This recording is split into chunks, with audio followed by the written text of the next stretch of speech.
Assalamualaikum. Wa alaikum assalam wa rahmatullah, Nasir. Finally, we get to have this long awaited talk. Yep, it's been quite a while, but here we are. Well, thank you very much for taking out the time. Welcome to our third episode of Superheroes of Arabia podcast.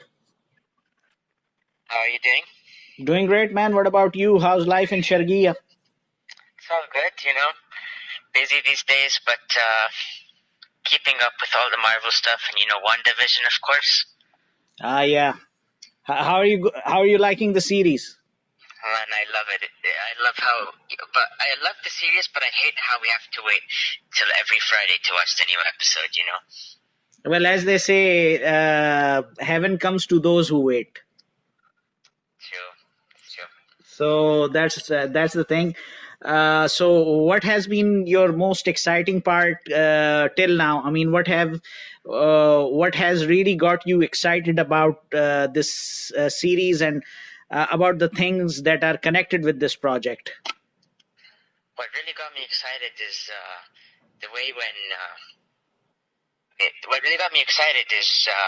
when Vision was trying to find out about what really happened to him before Wanda, like when he was trying to escape from the border. I found that really interesting, and I was at the edge of my seat, as they say. What was your favorite part? My favorite part was when Pietro makes his first appearance. Yeah, the doorstep, right? Yep.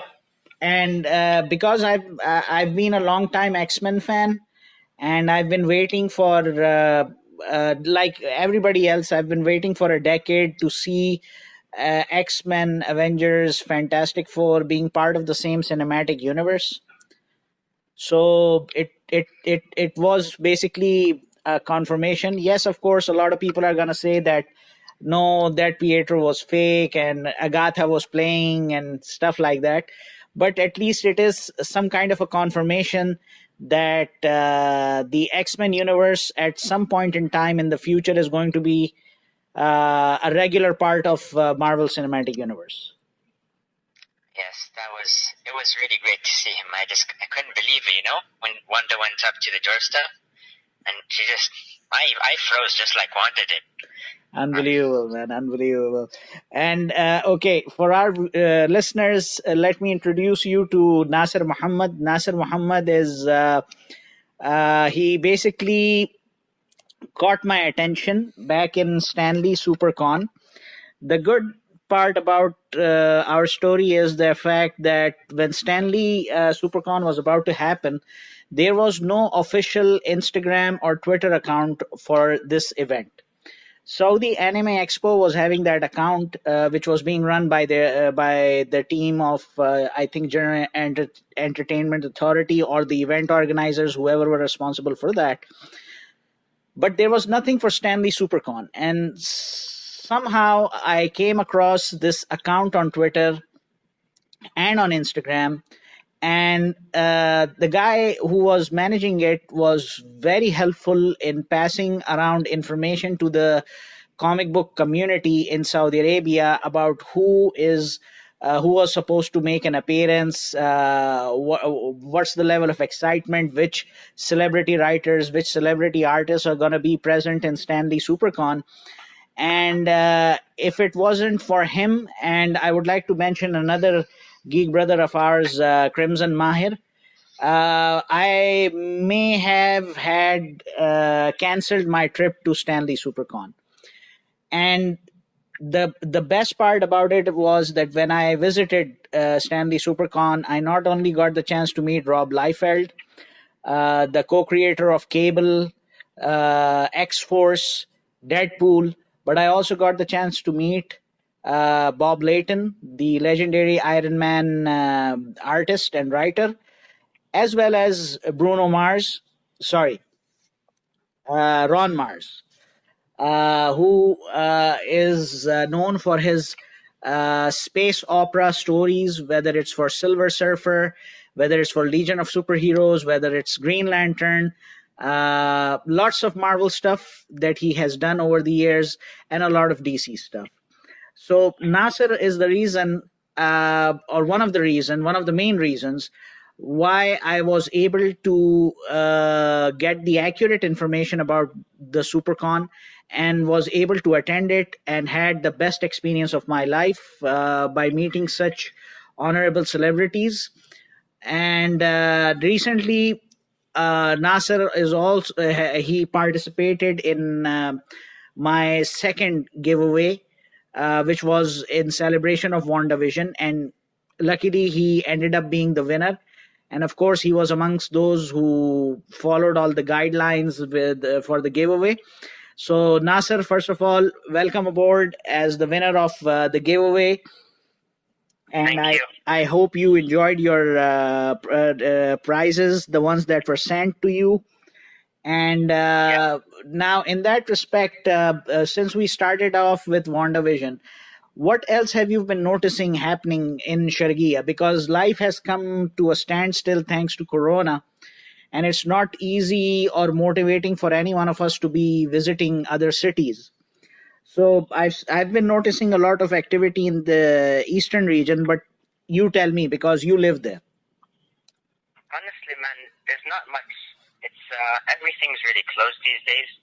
But of course, with all the COVID precautions, the restaurants are all closed. You can get takeaway food, but cinemas are closed. So really, these days, all you can do is sit home and watch WandaVision. But this actually teaches us that we don't need external factors to be happy, and we can be happy in our own ways, you know? True, true. And though I do really miss the cinemas, this is an interesting way to look at life, that we don't need to go everywhere to be happy. We can do it from our house. I get your point. I mean, you can find happiness in your home. You don't have to be crazy. But my question was specifically concerning the geek and the comic book loving community. What has been anything new that has come about? Honestly, these days I haven't heard anything. Mm-hmm. But in Jeddah, what's going on over there? Well, in Jeddah, the thing is we have stores, but in Jeddah, the stores mostly you will find are anime related. I came across gaming lounges. One of the gaming lounge happens to be licensed by Konami, the guys who made Metal Gear Solid and Yu-Gi-Oh!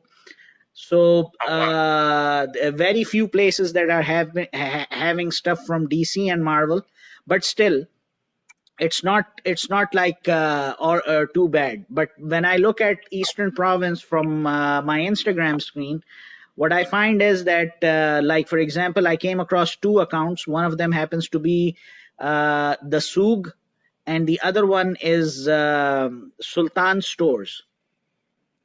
SultansStoreKSA. Yeah, I've heard about Sultan Stores before. Yeah. So that caught my attention because what I have been noticing is that the DC and Marvel related activity is quite deep in the Eastern region. Correct me if I'm wrong. Yeah, it is. But I still haven't come to Jeddah, so we'll have to see the comparison between the two, you know? Yeah. I understand your point. I understand your point, because I was quite impressed with what the SuperCon had, because they've got like omnibuses, they've got like the various graphic novels, they've got the complete Civil War run in their venue. Of course, right now the venue is closed because of the Corona thing, but at least what really impressed me about them was that just like we have an anime cafe here in Jeddah, where you can go enjoy a good cup of coffee or some kind of a drink or Japanese sponge cheesecake, you can also read anime books over there. Wow. Same things the SuperCon is doing, except for the fact that they are more focused on DC and Marvel. Yeah. So that's yeah. Let's see, Falcon and the Winter Soldier is releasing right after WandaVision, right?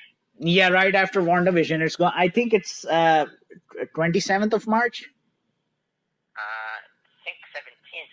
Maybe 17th. I don't have the date with me right now. What do you think about that show? Well, for me, because a lot of people find this a little bit troubling, but I always come from the comics background whenever I see something coming in from MCU. And for me, this is really exciting because, first of all, it's inspired by a comic that was in the 70s called Captain America and the Falcon. Wow. Yeah. I didn't even know that existed. Oh man, this was a very important phase in Marvel Comics, and I'm one of the few lucky ones right now who have a comic book in a very bad condition from that era. So this run was quite important because it was exploring the underbelly of United States, especially New York City, vis-a-vis organized crime. The Serpent Society, if you remember the characters, if you watched Luke Cage Netflix series, so two of the characters actually emerged from this storyline, or three in fact. Wow. Yeah. So, but now what they have done is that they have avoided the street crime angle, and they have utilized the organized crime as well as international conspiracy, because we see Baron Zemo as the main antagonist in this villain. So when Baron Zemo is there, you're going to be having Cold War style espionage. You're going to be having these two guys fighting up against fascist forces of Hydra. And it's like taking up the excitement to a whole new level. Falcon and the Winter Soldier, both of them from a comic book reader's perspective, they are anyone's favorite Captain America's sidekicks, and it's gonna be a good pair to watch. So I really think it is. Yeah. So this is the thing that got me excited. In fact, there's one online comic book store here in Saudi Arabia that's selling Essential Captain America volume that basically has most of these issues in them. Oh wow. Yeah. So a lot of exciting stuff, man. A lot of exciting stuff. What new MCU movie are you looking most forward to? Which one are you? I'm going to ask you first. For me, it's going to be Doctor Strange in the Multiverse of Madness. My brother. I'm just so excited to see what's going to come out of that, because what I know is that WandaVision is going to help us understand, what happened in the forthcoming events. And what are the events that you're expecting that WandaVision might open up? So what I'm thinking is the show's going to end right after Vision remembers what happened to him before. Right. Like somehow the barriers are going to open and he's going to remember everything. Okay. But I don't think they're going to finish what happened with Agatha. I think they're going to leave that a mystery for later. Because there's no way they can recap everything that's going on in episode 9, Right. And I also think that, I don't know why, but I feel like the kids just won't show up again. I don't know. I feel like something's happened to them. I don't know what, but we just won't see them again. Because lots of the stuff are from Wanda's imagination, right? As they showed in episode 8. True. She helps create Vision, and she just changed all of West Side. So, I don't know it, but I'm really excited for this Friday. What do you think's going to happen? I'll share my opinion a bit later, but first I need to ask you this really important question. When we are on the subject of WandaVision, for your generation, when did you guys start reading comics? Which era you can most relate to? Which year did it start for you? For me, honestly, it just started recently. When I was, I think 2015 or 16. That's when I started to get interested in comics. That would be which year? Stuff. That would be which year? Let's say 2018. 2018. Okay, so that's the point where you got started. Okay, then I think you missed the era, which is the Brian Michael Bendis era, that started from 2015 and continued till 2012 or something like that. What was that about? It basically the WandaVision thing. This her obsession in for having her own family and all that. It comes from two eras. One era is the era around Vision Quest 80s, where in fact, sorry, not even the 80s. I mean, it starts in the 70s when Wanda and Vision, they get married, and then they have these children, and then next thing you know, we learned that these children are not real. This is basically in the comic book world, not in WandaVision actually. And then later on, we have this scenario where Vision is basically his entire memory is wiped out, and he appears as White Vision, just like we saw in the TV series. This story came in the late 80s under Vision Quest for West Coast Avengers. So you think that's gonna lead it up from the comics with the White Vision? Yeah, it is. I mean, this White Vision thing comes from the storyline called Vision Quest. That I think it came in 1989 or something like that, if I remember correctly. But the main trigger of which Brian Bendis utilized was the fact that when Wanda realizes finally that okay, she cannot have children. Those children were just figments of imagination or whatever have you. And somebody, I'm not gonna say her name, but somebody basically pokes fun at her, or points sarcasm at her, and that just makes her go crazy. Yeah. And all hell breaks loose with her chaos magic, with her hex powers and everything. So this storyline basically starts in Avengers Disassembled in 2005. Oh, okay. Yeah. So somewhere down the line, I am fearing that maybe we might see something similar happen in the last episode that would connect directly with Multiverse of Madness, because there is a reason why they have given it the name Multiverse of Madness. That's a good point. I never thought of it like that. Yeah. And also, when all these new series were, when they all told us about it, I actually wasn't excited for WandaVision at first. I don't know. I didn't have too many high hopes for it. But, after seeing the series, wow, this one, I just really loved it. I'm also looking forward to the Loki series. Oh, man, that's going to be good as well. How they're going to work with the time and everything. That's going to fill all the gaps. The gaps that we found in Endgame, this series is going to fill all the gaps. Yep. And then it's all going to link together with Doctor Strange. Big time. I am so excited. Awesome, man. Awesome. Nassir, besides comic book collecting and comic book reading, what do you do, I mean, other than that, vis-a-vis superhero activities?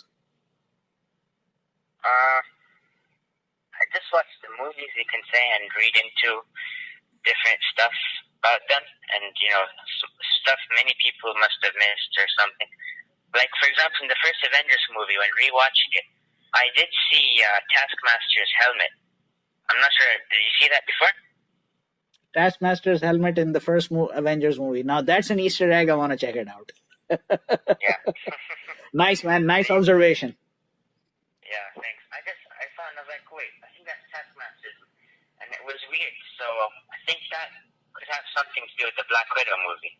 And by the way, on topic with the Black Widow movie. Yeah. Do you think the cinemas will be open in time for us to see it? I doubt. I doubt, because look, based on my readings of the government announcements, I think nothing's going to come back to normal before June. So we might as well just brace ourselves. And you never know, miracles can happen, because by the end of the day, a new supply of vaccines has arrived here in Saudi Arabia. And if the 50% of the population gets vaccinated by May, then we might see some kind of ease of restrictions. But that's just my opinion. The rest, people who are on the front line, people who are in the healthcare sector, they know it better than I do, or any one of us does. So no, I wanted to know was that you're not into action figure collecting or something like that? I have a few Funko Pops, but I don't really have any action figures now. So you're a Funko fan, huh? Yeah, I have like maybe 9. Awesome. All Marvel or different ones? Most Marvel and a few Star Wars. Nice, man. Nice. Yeah. Nice. Your action figures are Marvel and DC, right? I have action figures, G.I. Joe, Marvel Legends, DC. Recently, today I got my first ever anime action figure of Jumaro. Oh, wow. Yeah.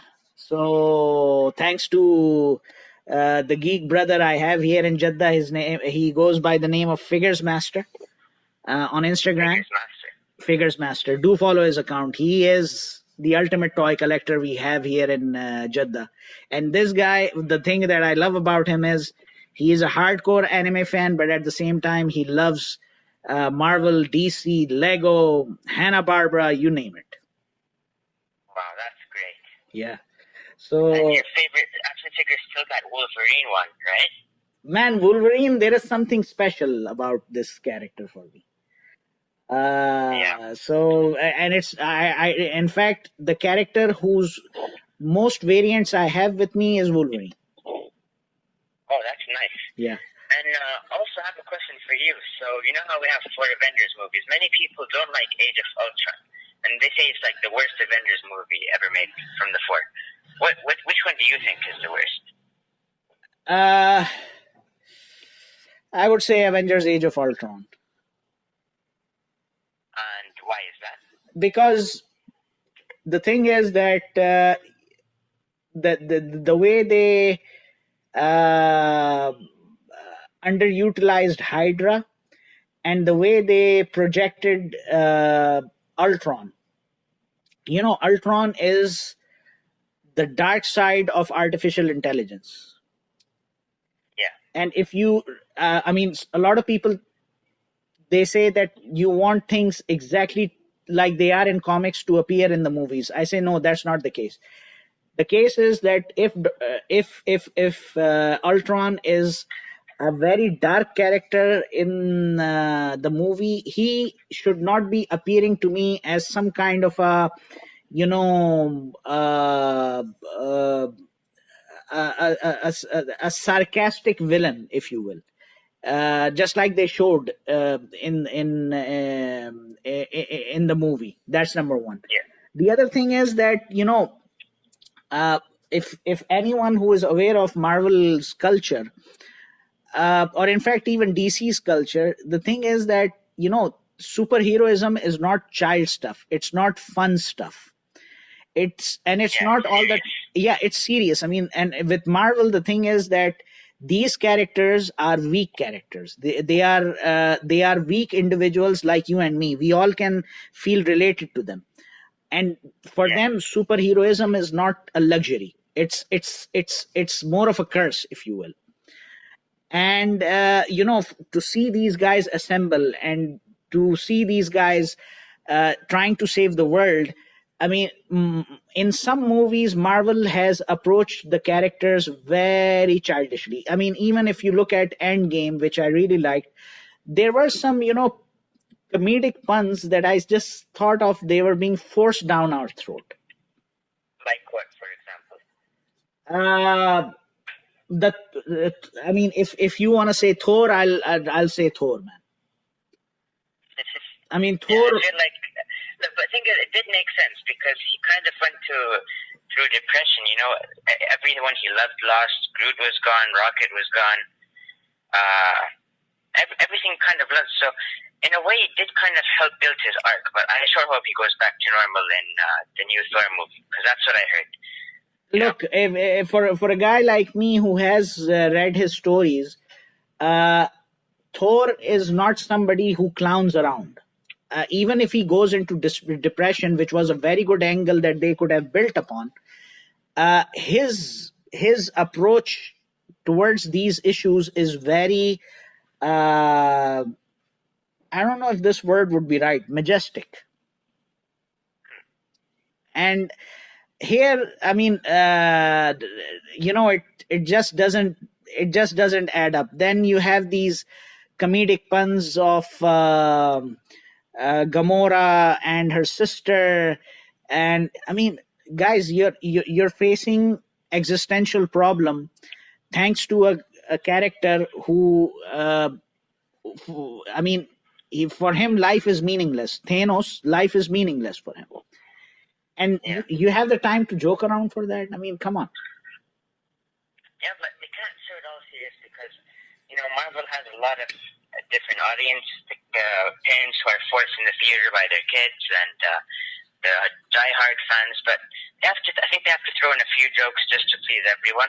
Because yeah, I mean, you're right. You're right. At the end of the day, they also want to make money. They're a multi-billion-dollar organization. Yeah. Well, you're right about that. I mean, they want it to be accessible, but for me, the best case study for superhero movies happens to be Christopher Nolan's Batman or Dark Knight trilogy. Yeah, that was amazing. I love those movies. And you know what? I mean, he treated the character the way he should have been treated, and kids were watching it, families were watching it, everybody loved it.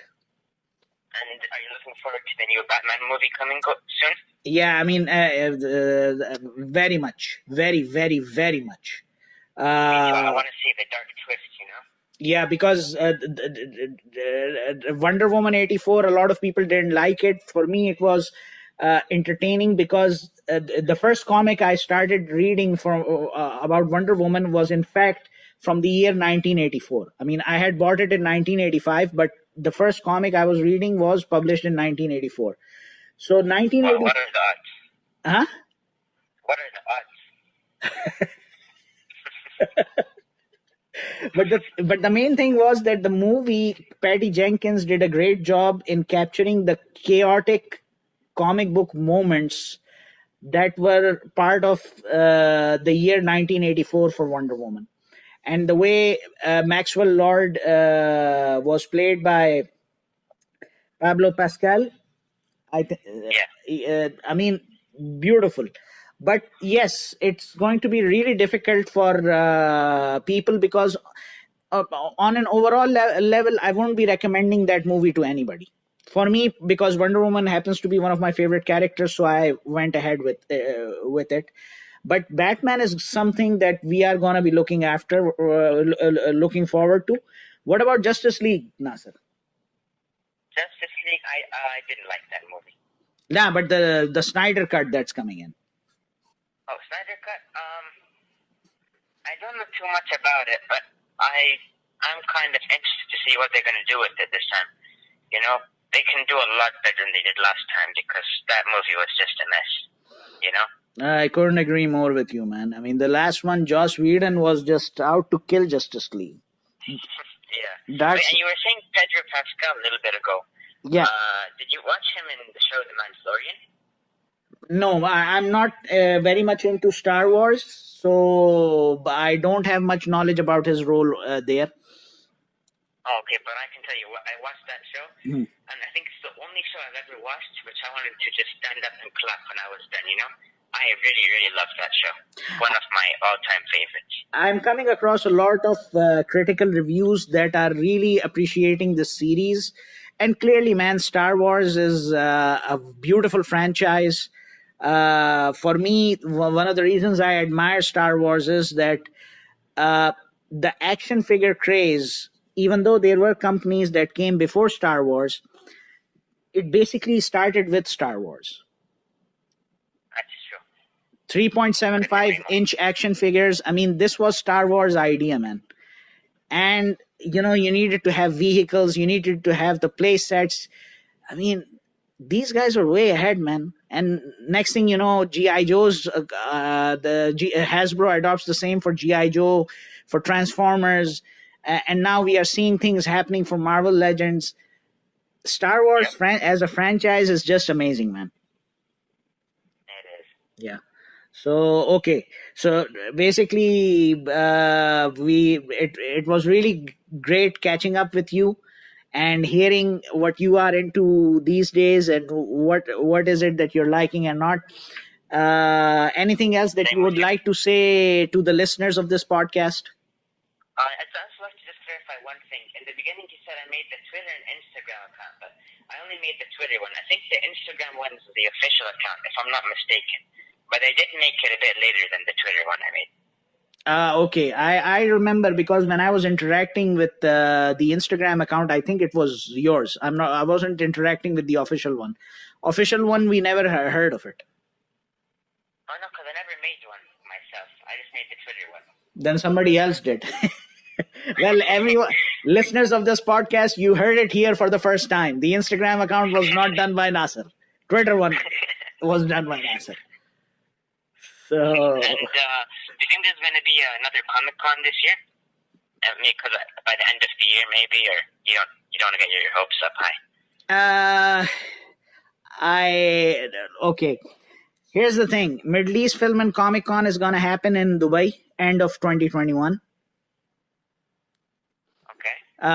But we definitely need to have something here in Saudi Arabia before the Comic-Con over here was just really good, and the celebrities they got, I think they were a lot better than the ones they got in Dubai last year or the year before. I'm not too sure. Year before, because you're absolutely right on that. If you ask me what were the best Comic-Cons that have happened in Saudi Arabia, the first Comic-Con that happened 2017 in Jeddah, and Stanley SuperCon that happened in 2019 in Riyadh.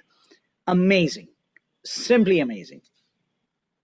It was really, I think that was one of the best days of my life. I couldn't believe how fun that day was. No doubt, man. No doubt. I still remember it, and it really makes you feel sad, because when you see the situation thanks to Corona, and you just say, man, I mean, how life was exciting, and we just took it for granted. That's true. And I remember when the date, when I think it was November 17th, because that's when the SuperCon was last year. I saw it approaching this year. I mean, last year now, because it's 2021. Yeah. And I was just like, damn, man, how the days went by, But, inshallah, it's for the best. Inshallah. Because everyone needs to stay safe and keep social distancing and stuff, That's more important, man. Thank you for sharing this wonderful message. May the Almighty protect us all. And let's just hope that things start getting normalized here in Saudi Arabia in June, so that we can at least have not just one, but more than one Comic-Cons before the end of 2021, inshallah, here. Yeah. Thanks, Nassir, for joining in, man. Great talking to you, and really great catching up, because it's been a while, Yeah. And thanks for hosting me here. It's the least I can do for my geek brothers and sisters. And thank you, in fact, for taking out the time.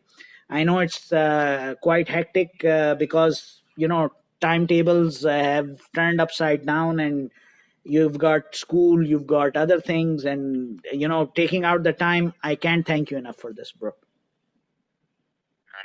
it's my pleasure. And thanks for contacting me in regards to this interview. It's the least I can do. Stuff like this. It's the least I can do. Thank you very much, bro. And looking forward to more exciting stuff happening. And inshallah, let's see, we might be catching up for another podcast episode. That sounds great. Take care, man. You too. Thank you. Masana.